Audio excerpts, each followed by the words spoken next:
হ্যাঁ ভাই, সকালে খাওয়া দাওয়া হয়ে গেছে, দুপুরে রান্নার রেডিতে আছি আমি এখন।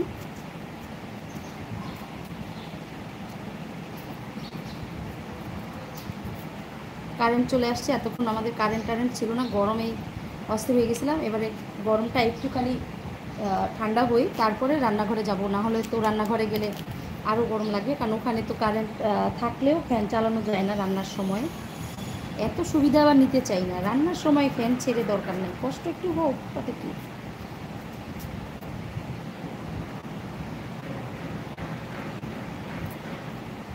ভাত অলরেডি হয়ে গেছে, এখন তরকারি রান্নার কত সময় লাগবে, বেশি সময় লাগবে না।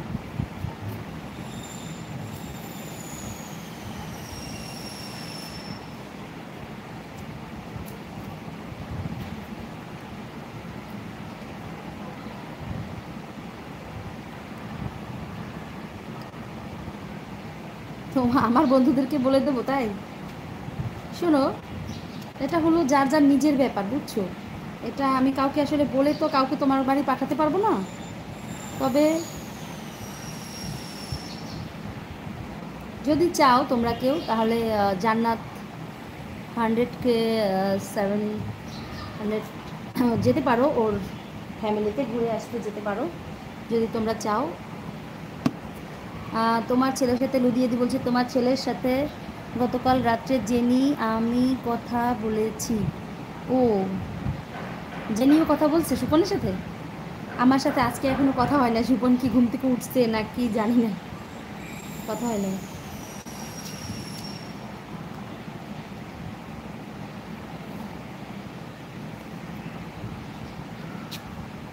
বুঝিয়ে দিই, কথা হয়েছে যে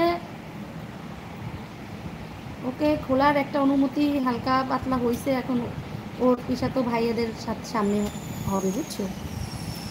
তাহলে মেবি আমাদের এখানে পৌঁছতে পৌঁছতে সোম থেকে মঙ্গলবার হবে, বুঝছো? সোম থেকে মঙ্গলবার, হ্যাঁ।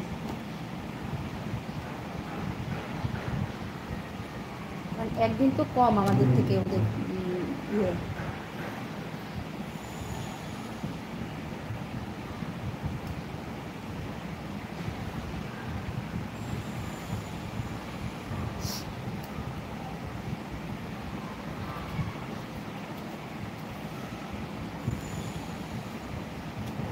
আজকে বিকেলে নিজে সবজি বাজারে যাব আমি।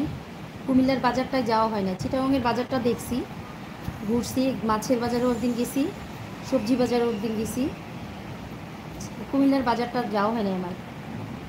কুমিল্লার বাজারে একটু যাব সবজি টবজি কিনতে, আজকে বিকেলে দেখি যাব লরেন্সকে নিয়ে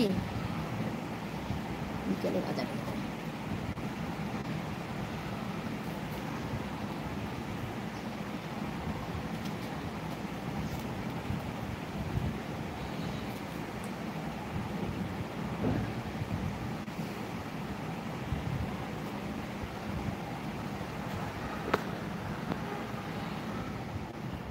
গেছে, একটু ঠান্ডা হয়েছে, কারেন্ট চলে গেছে। যাক, তবু ধন্যবাদ আমার ঠান্ডা করার জন্য, একটুখানি কারেন্ট তো আসছিল, আমি হ্যাপি।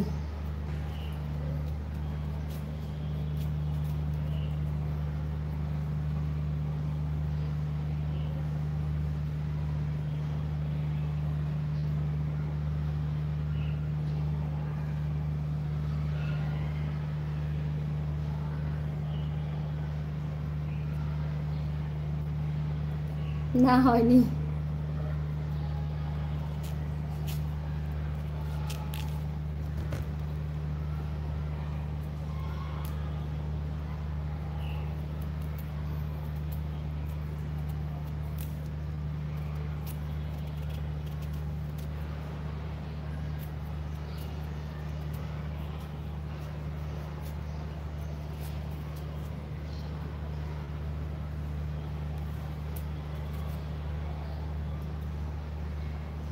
কেমন আছো? এই তো আছি মোটামুটি, তুমি কেমন আছো? কোথা থেকে দেখছো বলো?